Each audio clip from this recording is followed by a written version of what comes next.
Assalamualaikum warahmatullahi wabarakatuh.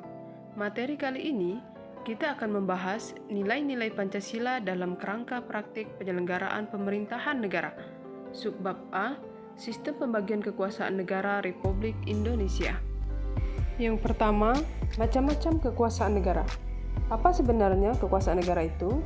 Secara sederhana, kekuasaan dapat diartikan sebagai kemampuan seseorang untuk mempengaruhi orang lain supaya melakukan tindakan-tindakan yang dikehendaki atau diperintahkannya.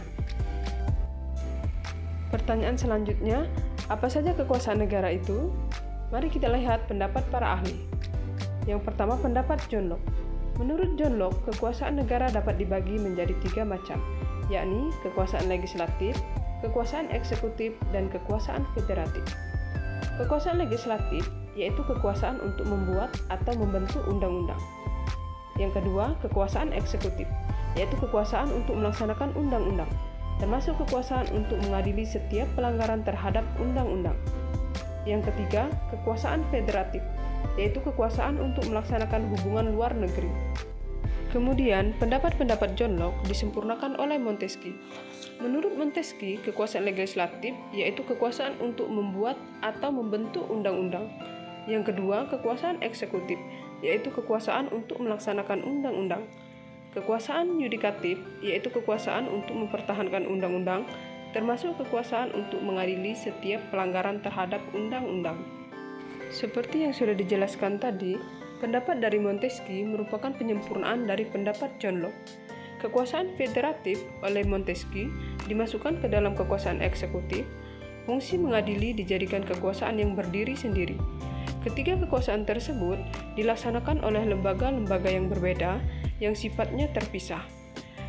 Teori ini kemudian disebut trias politika. Yang kedua, konsep pembagian kekuasaan di Indonesia. Apa sebenarnya konsep pemisahan dan pembagian kekuasaan itu? Kusnardi dan Ibrahim menyatakan bahwa istilah pemisahan kekuasaan dan pembagian kekuasaan merupakan dua istilah yang memiliki pengertian berbeda satu sama lainnya. Pemisahan kekuasaan berarti kekuasaan negara itu terpisah-pisah dalam beberapa bagian, baik mengenai organ maupun fungsinya. Dengan kata lain, lembaga pemegang kekuasaan negara yang meliputi lembaga legislatif, eksekutif, dan yudikatif merupakan lembaga yang terpisah satu sama lainnya, berdiri sendiri tanpa memerlukan koordinasi dan kerjasama. Setiap lembaga menjalankan fungsinya masing-masing. Berbeda dengan mekanisme pemisahan kekuasaan. Di dalam mekanisme pembagian kekuasaan negara itu memang dibagi-bagi dalam beberapa bagian, legislatif, eksekutif, dan yudikatif, tetapi tidak dipisahkan. Hal ini membawa konsekuensi bahwa di antara bagian-bagian itu dimungkinkan ada koordinasi atau kerjasama. Mekanisme pembagian ini banyak sekali dilakukan oleh banyak negara di dunia, termasuk Indonesia. Bagaimana mekanisme pembagian kekuasaan di Indonesia? Mekanisme pembagian kekuasaan di Indonesia diatur sepenuhnya di dalam Undang-Undang Dasar Negara Republik Indonesia tahun 1945. Penerapan pembagian kekuasaan di Indonesia terdiri atas 2 bagian, yaitu pembagian kekuasaan secara horizontal dan pembagian kekuasaan secara vertikal. Pembagian kekuasaan secara horizontal yaitu pembagian kekuasaan menurut fungsi lembaga-lembaga tertentu, legislatif, eksekutif, dan yudikatif. Pembagian kekuasaan pada tingkat pemerintahan pusat mengalami pergeseran setelah terjadi perubahan Undang-Undang Dasar Negara Republik Indonesia tahun 1945. Pergeseran yang dimaksud adalah pergeseran klasifikasi kekuasaan negara yang umumnya terdiri atas 3 jenis kekuasaan, yaitu legislatif, eksekutif, dan yudikatif, menjadi 6 kekuasaan negara. 1. Kekuasaan konstitutif, yaitu kekuasaan untuk mengubah dan menetapkan undang-undang dasar. Kekuasaan ini dijalankan oleh Majelis Permusyawaratan Rakyat. 2. Kekuasaan eksekutif, yaitu kekuasaan untuk menjalankan undang-undang dan penyelenggaraan pemerintahan negara. Kekuasaan ini dipegang oleh Presiden. 3. Kekuasaan legislatif, yaitu kekuasaan untuk membentuk undang-undang. Kekuasaan ini dipegang oleh Dewan Perwakilan Rakyat. 4. Kekuasaan yudikatif atau disebut kekuasaan kehakiman, yaitu kekuasaan untuk menyelenggarakan peradilan guna menegakkan hukum dan keadilan.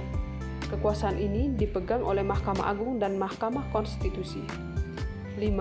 Kekuasaan eksaminatif atau inspektif, yaitu kekuasaan yang berhubungan dengan penyelenggaraan pemeriksaan atas pengelolaan dan tanggung jawab tentang keuangan negara. Kekuasaan ini dijalankan oleh Badan Pemeriksa Keuangan.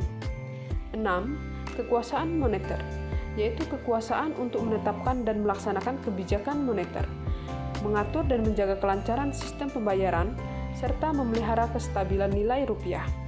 Kekuasaan ini dijalankan oleh Bank Indonesia selaku bank sentral di Indonesia. Selanjutnya, pembagian kekuasaan secara vertikal. Pembagian kekuasaan secara vertikal merupakan pembagian kekuasaan berdasarkan tingkatannya, yaitu pembagian kekuasaan antara beberapa tingkatan pemerintahan. Pasal 18 ayat 1 menyatakan bahwa Negara Kesatuan Republik Indonesia dibagi atas daerah-daerah provinsi, dan daerah provinsi itu dibagi atas kabupaten dan kota, yang tiap-tiap provinsi, kabupaten, dan kota itu mempunyai pemerintahan daerah yang diatur dengan undang-undang. Berdasarkan ketentuan tersebut, pembagian kekuasaan secara vertikal di negara Indonesia berlangsung antara pemerintah pusat dan pemerintah daerah.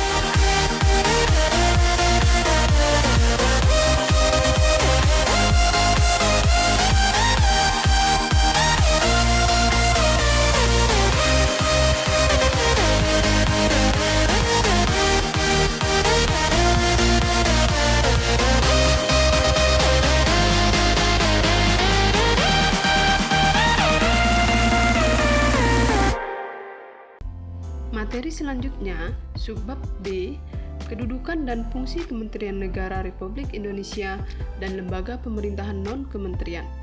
Sistem pemerintahan yang dianut negara Indonesia adalah sistem pemerintahan presidensial. Dalam sistem presidensial, kedudukan presiden sangat kuat karena ia merupakan kepala negara sekaligus sebagai kepala pemerintahan. Dengan demikian, seorang presiden mempunyai kewenangan yang sangat banyak. Oleh karena itu, presiden memerlukan orang lain untuk membantunya. Dalam melaksanakan tugasnya, Presiden Republik Indonesia dibantu oleh seorang wakil presiden yang dipilih bersamaan dengannya melalui pemilihan umum, serta membentuk beberapa kementerian negara yang dipimpin oleh menteri-menteri negara. Menteri-menteri negara ini dipilih dan diangkat serta diberhentikan oleh presiden sesuai dengan kewenangannya. Masing-masing. 1. Muhammad Mahfud MD, Menteri Koordinator Bidang Politik, Hukum, dan Keamanan. 2. Airlangga Hartarto, Menteri Koordinator Bidang Perekonomian. 3. Muhadjir Effendi, Menteri Koordinator Bidang Pembangunan Manusia dan Kebudayaan. 4. Luhut Binsar Panjaitan, Menteri Koordinator Bidang Kemaritiman dan Investasi. 5. Pratikno, Menteri Sekretaris Negara. 6. Muhammad Tito Karnavian, Menteri Dalam Negeri. 7. Retno Lestari Piansari Marsudi, Menteri Luar Negeri. 8. Prabowo Subianto, Menteri Pertahanan. 9. Fahru Raji, Menteri Agama. 10. Yasona Halauli, Menteri Hukum dan 4. Masing-masing. 1. Muhammad Mahfud MD, Menteri Koordinator Bidang Politik, Hukum, dan Keamanan. 2. Airlangga Hartarto, Menteri Koordinator Bidang Perekonomian. 3. Muhadjir Effendi, Menteri Koordinator Bidang Pembangunan Manusia dan Kebudayaan. 4. Luhut Binsar Panjaitan, Menteri Koordinator Bidang Kemaritiman dan Investasi. 5. Pratikno, Menteri Sekretaris Negara. 6. Muhammad Tito Karnavian, Menteri Dalam Negeri. 7. Retno Lestari Budiansari Marsudi, Menteri Luar Negeri. 8. Prabowo Subianto, Menteri Pertahanan. 9. Fahru Raji, Menteri Agama. 10. Yasona Halauli, Menteri Hukum dan 4. Masing-masing. 1. Muhammad Mahfud MD, Menteri Koordinator Bidang Politik, Hukum, dan Keamanan. 2. Airlangga Hartarto, Menteri Koordinator Bidang Perekonomian. 3. Muhadjir Effendi, Menteri Koordinator Bidang Pembangunan Manusia dan Kebudayaan. 4. Luhut Binsar Panjaitan, Menteri Koordinator Bidang Kemaritiman dan Investasi. 5. Pratikno, Menteri Sekretaris Negara. 6. Muhammad Tito Karnavian, Menteri Dalam Negeri. 7. Retno Lestari Budiansari Marsudi, Menteri Luar Negeri. 8. Prabowo Subianto, Menteri Pertahanan. 9. Fahru Raji, Menteri Agama. 10. Yasona Halauli, Menteri Hukum.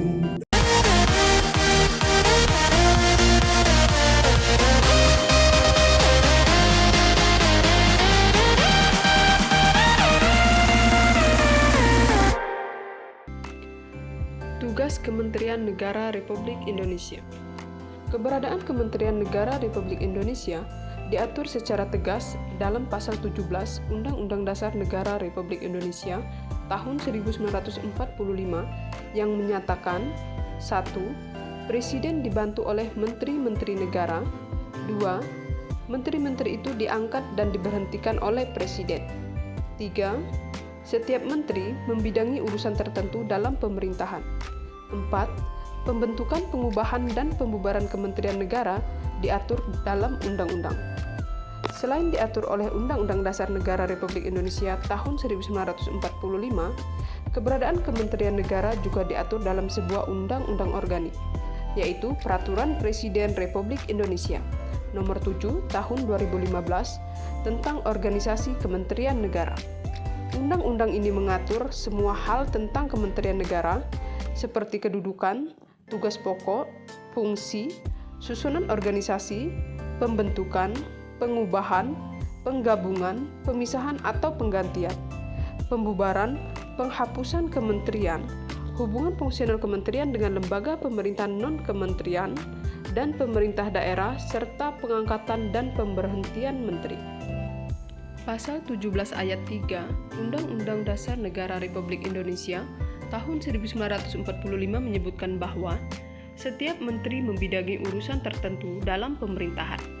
Adapun urusan pemerintahan yang menjadi tanggung jawab Kementerian Negara adalah: yang pertama, urusan pemerintahan yang nomenklatur.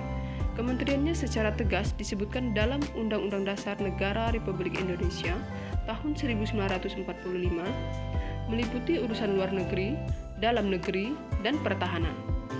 Yang kedua, urusan pemerintahan yang ruang lingkupnya disebutkan dalam Undang-Undang Dasar Negara Republik Indonesia tahun 1945, meliputi urusan agama, hukum, keuangan, keagamaan, hak asasi manusia, pendidikan, kebudayaan, kesehatan, sosial, ketenagakerjaan, industri, perdagangan, energi, pekerjaan umum, transmigrasi, transportasi, informasi, komunikasi, pertanian, perkebunan, kehutanan, peternakan, kelautan, dan perikanan.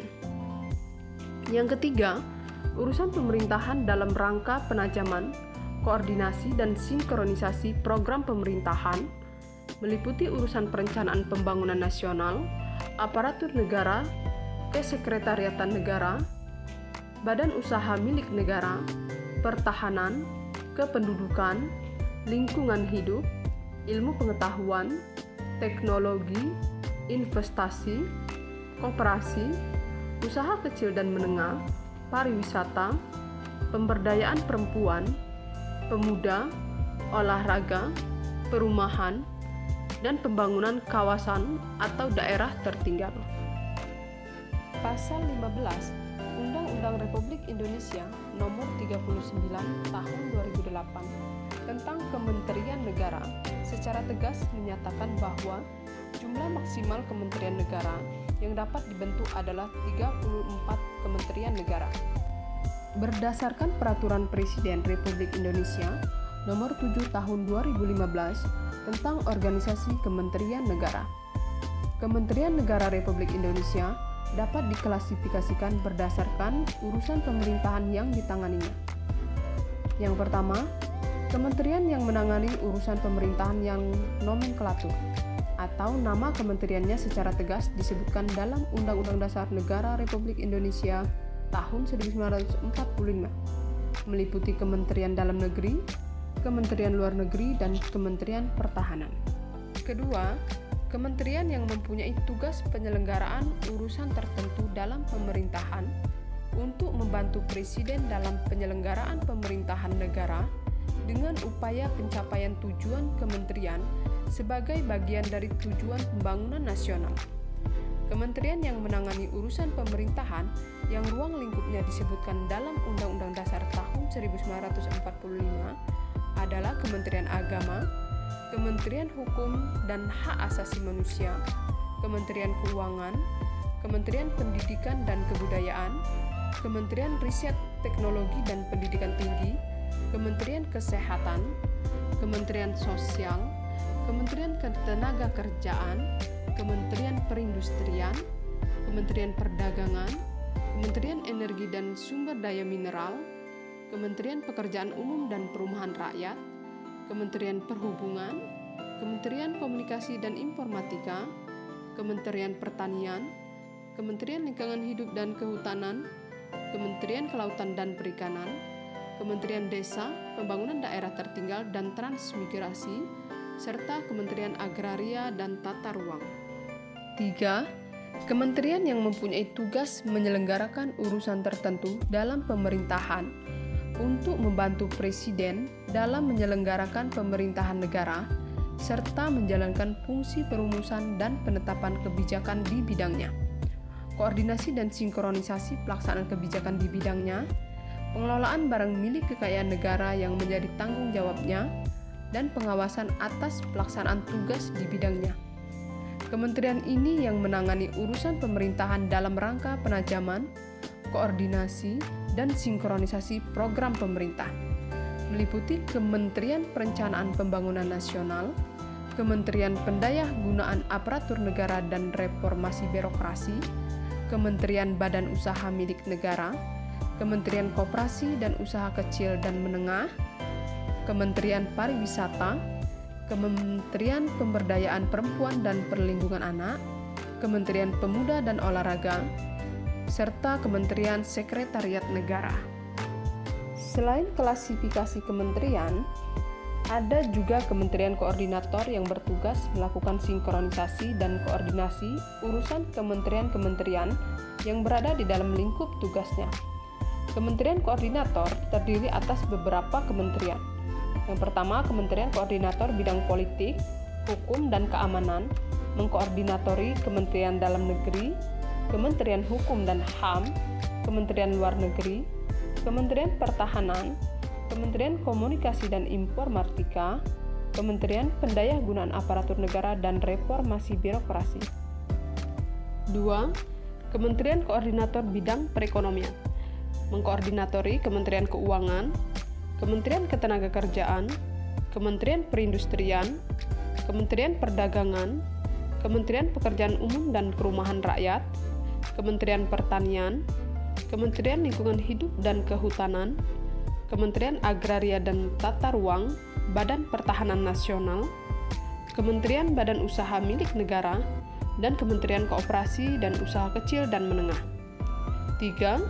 Kementerian Koordinator Bidang Pembangunan Manusia dan Kebudayaan, mengkoordinatori Kementerian Agama, Kementerian Pendidikan dan Kebudayaan, Kementerian Riset Teknologi dan Pendidikan Tinggi, Kementerian Kesehatan, Kementerian Sosial, Kementerian Desa Pembangunan Daerah Tertinggal dan Transmigrasi, Kementerian Pemberdayaan Perempuan dan Perlindungan Anak, serta Kementerian Pemuda dan Olahraga.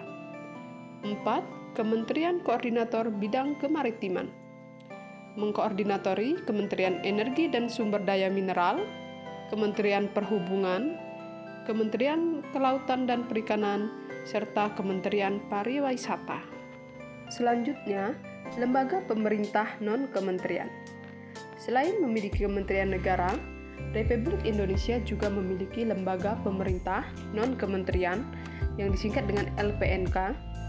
Lembaga pemerintah non-kementerian merupakan lembaga negara yang dibentuk untuk membantu Presiden dalam melaksanakan tugas pemerintahan tertentu. Lembaga pemerintah non-kementerian berada di bawah Presiden dan bertanggung jawab langsung kepada Presiden melalui menteri atau pejabat setingkat menteri yang terkait. Keberadaan LPNK diatur oleh Peraturan Presiden Republik Indonesia Nomor 103 Tahun 2001 tentang kedudukan, tugas, fungsi, kewenangan, susunan organisasi, dan tata kerja lembaga pemerintah non-departemen. Ada 31 daftar lembaga pemerintah non-kementerian yang ada di Indonesia. 1. Arsip Nasional Republik Indonesia di bawah koordinasi Menteri Pendayagunaan Aparatur Negara dan Reformasi Birokrasi. 2. Badan Informasi Geospasial. 3. Badan Intelijen Negara. 4. Badan Kepegawaian Negara di bawah koordinasi Menteri Pendayagunaan Aparatur Negara dan Reformasi Birokrasi. 5. Badan Kependudukan dan Keluarga Berencana Nasional di bawah koordinasi Menteri Pemberdayaan Perempuan dan Perlindungan Anak. 6. Badan Koordinasi Penanaman Modal di bawah koordinasi Menteri Koordinator Bidang Perekonomian. 7. Badan Koordinasi Survei dan Pemetaan Nasional di bawah koordinasi Menteri Riset dan Teknologi. 8. Badan Meteorologi, Klimatologi, dan Geofisika. 9. Badan Narkotika Nasional. 10. Badan Nasional Penanggulangan Bencana. 11. Badan Nasional Penanggulangan Terorisme. 12. Badan Nasional Penempatan dan Perlindungan Tenaga Kerja Indonesia. 13. Badan Pengawas Obat dan Makanan di bawah koordinasi Menteri Kesehatan. 14. Badan Pengawas Tenaga Nuklir di bawah koordinasi Menteri Riset, Teknologi dan Pendidikan Tinggi. 15. Badan Pengawasan Keuangan dan Pembangunan. 16. Badan Pengadilan Dampak Lingkungan di bawah koordinasi Menteri Lingkungan Hidup. 17. Badan Pengkajian dan Penerapan Teknologi di bawah koordinasi Menteri Riset dan Teknologi. 18. Badan Perencanaan Pembangunan Nasional di bawah koordinasi Menteri Koordinator Bidang Perekonomian. 19. Badan Pertahanan Nasional di bawah koordinasi Menteri Dalam Negeri. 20. Badan Pusat Statistik di bawah koordinasi Menteri Koordinator Bidang Perekonomian. 21. Badan SAR Nasional. 22. Badan Standarisasi Nasional di bawah koordinasi Menteri Riset dan Teknologi. 23. Badan Tenaga Nuklir Nasional di bawah koordinasi Menteri Riset dan Teknologi. 24. Badan Urusan Logistik di bawah koordinasi Menteri Koordinator Bidang Perekonomian. 25. Lembaga Administrasi Negara di bawah koordinasi Menteri Pendayagunaan Aparatur Negara dan Reformasi Birokrasi. 26. Lembaga Ilmu Pengetahuan Indonesia di bawah koordinasi Menteri Riset dan Teknologi. 27. Lembaga Ketahanan Nasional. 28. Lembaga Kebijakan Pengadaan Barang atau Jasa Pemerintah. 29. Lembaga Penerbangan dan Antariksa Nasional di bawah koordinasi Menteri Riset dan Teknologi. 30. Lembaga Sandi Negara di bawah koordinasi Menteri Koordinator Bidang Politik, Hukum, dan Keamanan.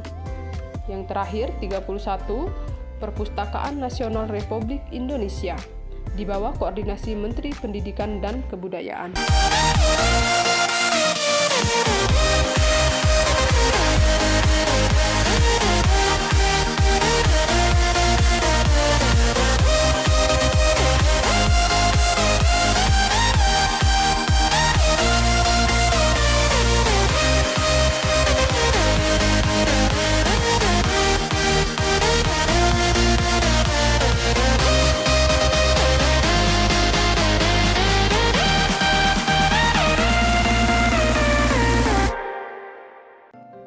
Pada pertemuan kali ini, kita akan membahas materi pada subbab C, nilai-nilai Pancasila dalam penyelenggaraan pemerintahan.